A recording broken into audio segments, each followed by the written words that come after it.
Assalamu alaikum. First of all, I would like to tell you the reason why I picked this topic, falls in the elderly. So there are four giants when it comes to geriatrics: immobility, imbalance, incontinence, and intellectual weakness, which involves dementia, delirium. And falls actually happen because of these giants in the elderly. One or two, or sometimes all of them contribute towards falls. The other reason is that falls, before we come to definition, falls can cause serious harm. And if not serious harm, then it makes people very fearful, and they cause certain self-imposed restrictions which affect them in a lot of ways. So let's start with the definition first. A fall is defined as an event, as you can see, which results in a person unintentionally coming to a lower level. So it could be floor, ground, or even someone can fall from sofa to a cushion. That would still be categorized as a fall. Everyone is at risk of falls, but not every fall results in an injury. There are certain risk factors, and age is obviously one of them. You see children falling a lot because they just run around, no risk assessment, and some of them are not able to walk properly, many reasons. But for people over the age of 65, there are some specific factors which are modifiable. And that is what we will be aiming our presentation today on. So gender, obviously both genders are at risk of falls, but males consistently sustain higher death rates because of higher levels of risk-taking behaviors and hazards within the occupations. There are certain occupations where the work environment is not safe. There are certain occupations, like here it is mentioned elevated heights, but also, electricity. In Pakistan, I was shocked that there was a person, I think we in Maruf attended a person who was electrocuted during his work, and he didn't make it. Health status, obviously, this is more relevant to the elderly, the nature of disease and the side effects of medications. So some stats, they're likely to fall, older people over the age of 65, especially if they have long-term health conditions. Most of them do have one or more than one health conditions. They cause morbidity and disability, as I mentioned before. More than 1/3 of persons 65 years of age or older fall each year. And falls are a marker of frailty. Frailty is basically, failure of the homeostatic system of the body. So there are, factors which, when the external stressor happen, they bring the body back to its stable equilibrium. And I will give you examples later on. Over 50% of falls among older people result in an injury, and it's quite significant, 50%. We divide the etiology of falls into 3 factors to simplify, to try to understand and see where we can make an effect to prevent falls. So certain factors like intrinsic factors, age-related decline in function, there are certain diseases, disorders, and side effects of the medications that they are on. Out of these, you would think that there aren't many things which can be changed, but actually drugs are the very obvious ones, but also age-related decline in function, will come to that as well. Extrinsic factors, which are environmental hazards. In England, we had a whole team dedicated to that. They were called occupational therapists. They would go and look at the environment and identify the risks risk factors and then remove them. Situational factors related to the activity being done, and this is the most common one, rushing to the bathroom. There was another one where a cat actually came underfoot and the poor lady fell. So many things.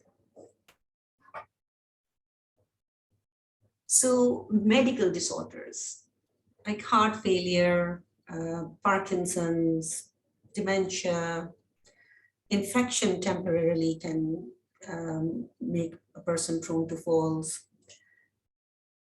And out of these, there is something which we call sarcopenia, which is the reduction in the skeletal muscle mass. That can be helped. And medical disorders, if someone has heart failure, if that is treated well, that will also reduce the risk of falls. So just because someone has a medical condition doesn't mean that we can't do anything to prevent or help reduce the risk of falls. This is where we will come, the doctors, physicians. Drugs. The risk of falls obviously increases as the number of medicine increases, and there is Beer's criteria. It was revised again in 2010. We call it Stop Start Toolkit. It is available on internet, and that actually has 84 medications which need to be looked at and ideally should be stopped and given an alternative, and 34 medications to start. Because some of the medications used to be withheld from the elderly, like statins and things, thinking that they don't need it, they're too old, but people are living longer and longer, and elderly can also benefit from starting those medications. So some common causes of falls in the elderly. You can all see accidental, environmental hazards, gait disturbance, pain related to arthritis, all these things. Alcohol not here so much, but still there are some who will consume alcohol and will be affected. All of these confusion, cognitive impairment, postural hypertension are more common than you would think. Visual disorders, all of these. So gait disturbance, we usually assess by certain assessment tools. So one of them is get up and go test. And the other one is Tinetti's, it's a performance assessment. It's a kind of a little performa where you are awarding patient different numbers to see whether they are prone to falls or not. These are obviously self-explanatory. Visual disorders, sometimes simple correction of eyeglasses instead of bifocal or varifocal, just ask them to use them separately, because when they come downstairs, if they are using bifocal, that will cause them, because the eyes don't adjust as quickly in elderly, they can actually fall if they are wearing bifocal. These obviously are all self-explanatory. Medications, sedatives, hypnotics, anxiolytics. In Pakistan, a lot of people give help at night for insomnia. Not a very good choice of drugs in elderly at all. I would suggest melatonin instead. Tricyclic antidepressants. This is also a big no-no in the elderly. It not only causes side effects which will make them to, urinary incontinence, retention, all sorts of things, which will actually increase the fall of risks. This major tranquilizers, honestly, if the elderly are given the least medications, they are happier. and it's better for them. The less poisons we put in, the better it is for them. Antihypertensive drugs. Now, this is really important because in elderly, it is better to give them antihypertensives and assess their orthostatic hypotension or the postural drop. Because sometimes a little bit of higher level of systolic blood pressure is way better than trying to bring it down to the NHS or NICE guidelines number and making them fall because of the orthostatic hypertension. So we are pragmatic. Geriatricians are pragmatic. We do look at numbers. We do look at figures and stats, but we mostly look at our patient and adjust things accordingly. Cardiac medications, a lot of them diuretics, they can cause issues again, situational factors. Furosemide can cause gout as well, all these things. So I'm not saying that it shouldn't be given. I'm just saying that when we prescribe this, we need to reassess them after a week or so to make sure that other inadvertent effects are not happening, which we were not aware of. Steroids, again, this can cause confusion in elderly as well. Non-steroidal anti-inflammatory drugs, big cause of GI bleed in elderly. Anticholinergic drugs, actually anticholinergic burden is also a big factor in the falls. Hypoglycemic agents, so we try and reassess them. HB1AC a little bit higher is not as bad. So say for example, rather than 6.4, if it's 6.8, 6.9, that is fine. Don't have to look at the number, look at the patient. And any medication that is likely to affect balance. As I mentioned earlier, environmental factors, what do we mean by that? I mean, there are rugs which can cause them to trip. How far is the bathroom if they want to go to the toilet and they are rushing? Simple things can be done, taking away the rug, putting a commode in at night, especially if it's too dark, leaving a night light on, or having an easy access to a lamp which can be turned on when they get up. These things are usually carried out by a different team, as I mentioned earlier. So they actually are quite effective in preventing the, falls of risk of falls, sorry. Risk is highest when the environment requires greater postural control and mobility. It's like, walking on a slippery surface or on a slope. And unfamiliar environment, like changing the room, changing the furniture, setting, that can also increase the risk of falls.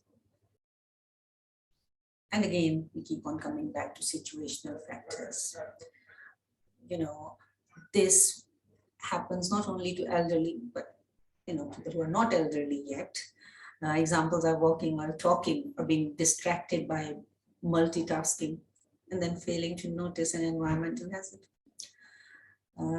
So rushing to answers, that I never understood. In Pakistan, people cannot ignore. I think everywhere probably, I'm just saying Pakistan, but if telephone rings, whatever you are doing, you rush to answer the phone. There is no need. If someone needs you, they will call back, leave a message.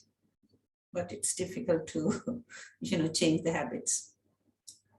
Right, this is important, evaluation of falls. When someone comes to you and they are older than 65, do ask that if they've ever had a fall. Because people don't mention it. And if someone has had a fall, it's important to evaluate the risks for further falls. So that actually means comprehensive geriatric assessment. History is the key. How did they fall? What were they doing? Did they have a simple trip? Did they have a syncope? What was happening? Was it nighttime? Was it an unfamiliar area? That there is a lot which can be gleaned from the history. So it's important that we take it from the patient and the carer or someone who actually witnessed the fall. Then we go through thorough clinical examination and neurological and cardiac. These two examinations are the key. Cognitive assessment, very important. We normally use AMTS, 10 questions, and that gives us some idea like whether how cognitively intact they are. Performance test, as I mentioned before, the performance-oriented assessment of mobility is quite complicated, usually done by physiotherapists, but this we can do in our clinic. So it's timed get up and go test. It simply means that you ask the person to get up from the chair, walk only 3 meters, turn around 180, come back, then turn around and then sit down on the chair. That is easily done in 10 seconds. And I tried this morning just to make sure that I'm not falling into the, risk of falls. It took me 8 seconds. So if for older, frailer people, we adjust it to up to 20 seconds. If it's more than 20, less than 30, it means that some help will be required for that person for mobilizing. And they automatically do need to be assessed further by the physiotherapist for walking aids, for helps like that. And if it is more than 30 seconds, the risk of falls is quite great. So you then go straight to proper assessment with the medical review, all of that. And ideally, you would be sending the patient to me. So this I've already told you about the performance-oriented assessment. So why are we assessing people, whether they have risk of falls or not? Because we are looking for modifiable factors. Muscle weakness, imbalance, gait problems, mobility deficit, syncope, orthostatic hypotension, polypharmacy, all of these are modifiable. For muscle weakness, there are quite a few programs where the patients are given various exercises, and it helps. It's in England there were like whole programs, but here we can just tell the family members that these are the things available on YouTube. Encourage them to get a physiotherapist. Simple things like that. Imbalance can be corrected with the help of walking aids. Gait problems, again, footwear, many things which can be done for the gait problems. Mobility deficit comes similar to imbalance, so it's, same mobility aids. Syncope, if it's cardiac syncope, then we need to be making sure that we can sort it out. Cardiologist will review that and give us the treatment for that. Sometimes a pacemaker is needed. Orthostatic hypotension, which will again guide us to just take a look at the medications they are taking. Polypharmacy, I suggest, if you feel comfortable, you can do it. Otherwise, you can send them to me. But if there are more than 5 medications, just cross them out and start from the beginning and only prescribe the ones which are really, really needed.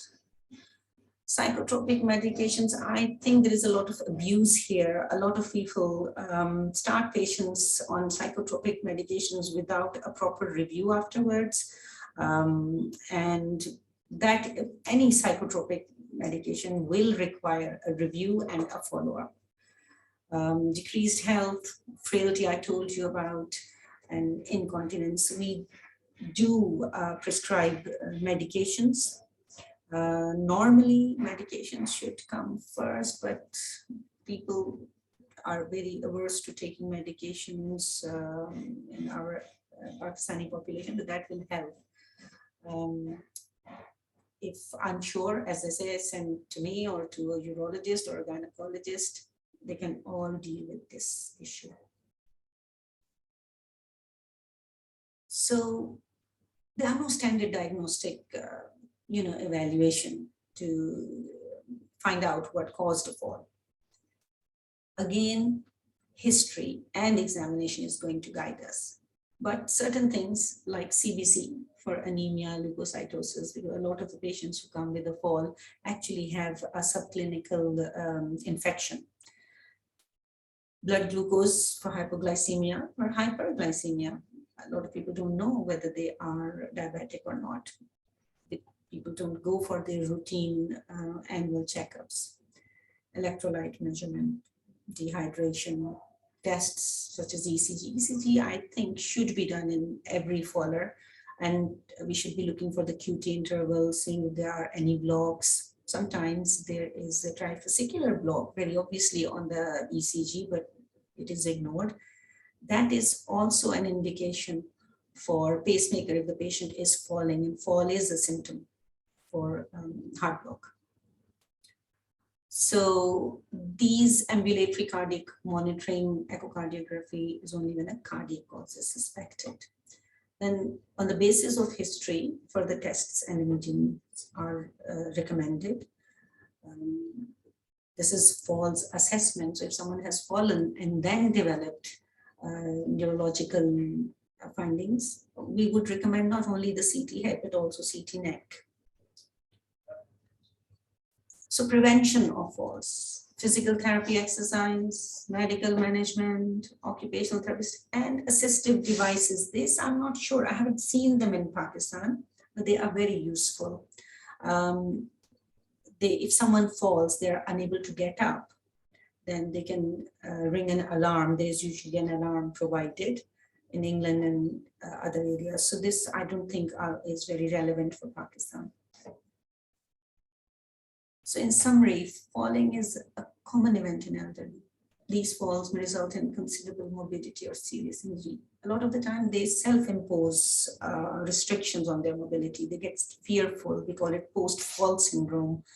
They will stand up and then they will be afraid that they will fall, and that will lead to further deterioration of their mobility. All fallers should undergo a falls risk assessment or comprehensive geriatric assessment. I'm happy to take any questions because it's quite a short, but what I thought might be more useful for all of us to know. But if there are any questions, I'm more than happy to take.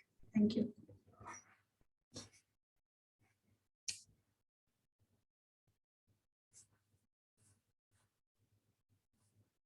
Yes. Ji, Assalamu alaikum, Dr. Aliya. Thank you very much for this talk. Ji?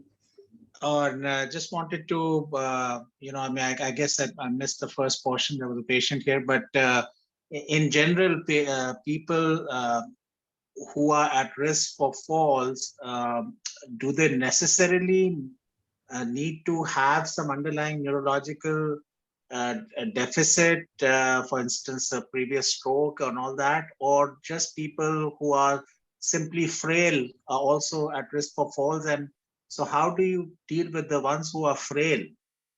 So no, that's a very good question. No, they don't need to have anything beforehand, stroke or any neurological or even cardiological issues, cardiology issues. Yet frailty, that is the key.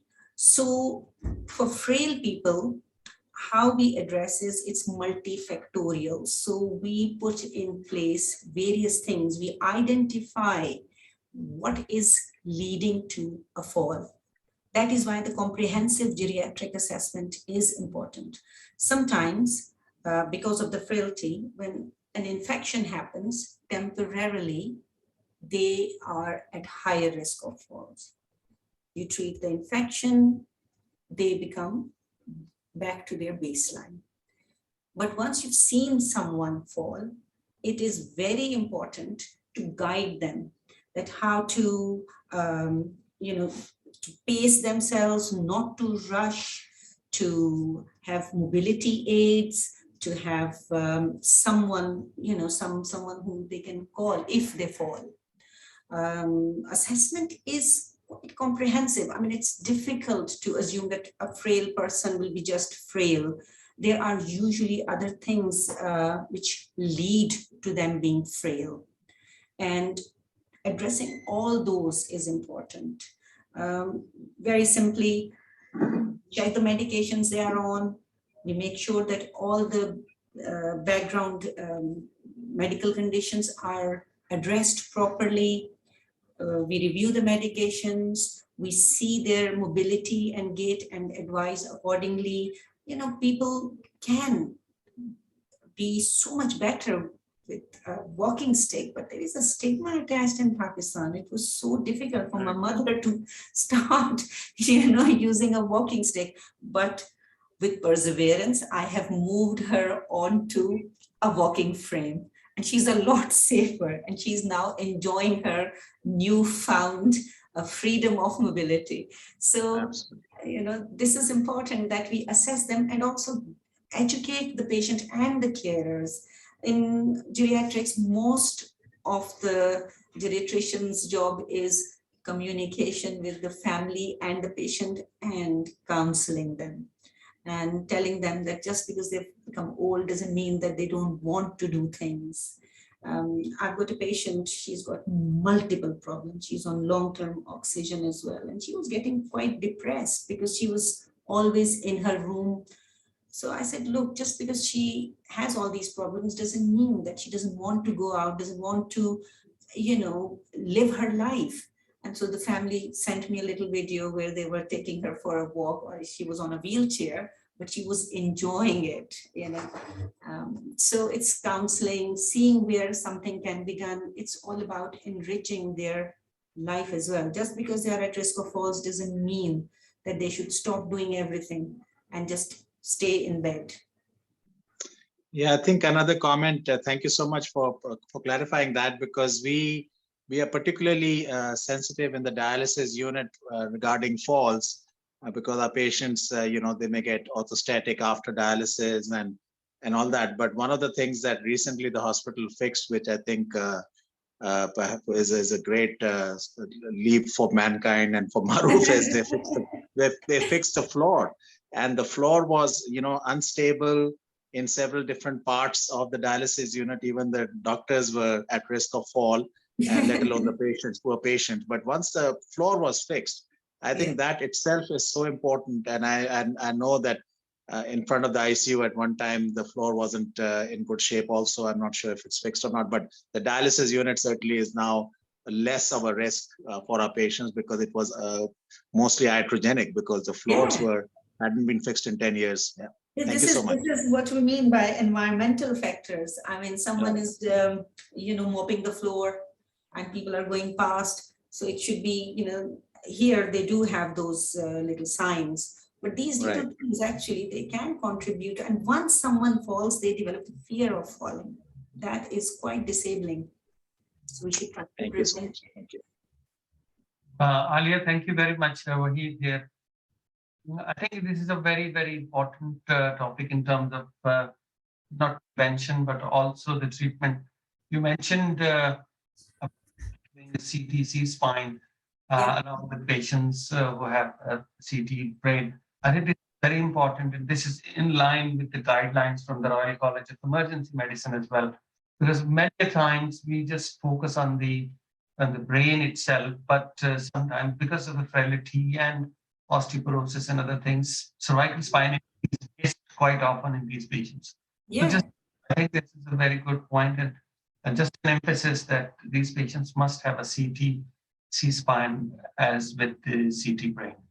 Thank you very much.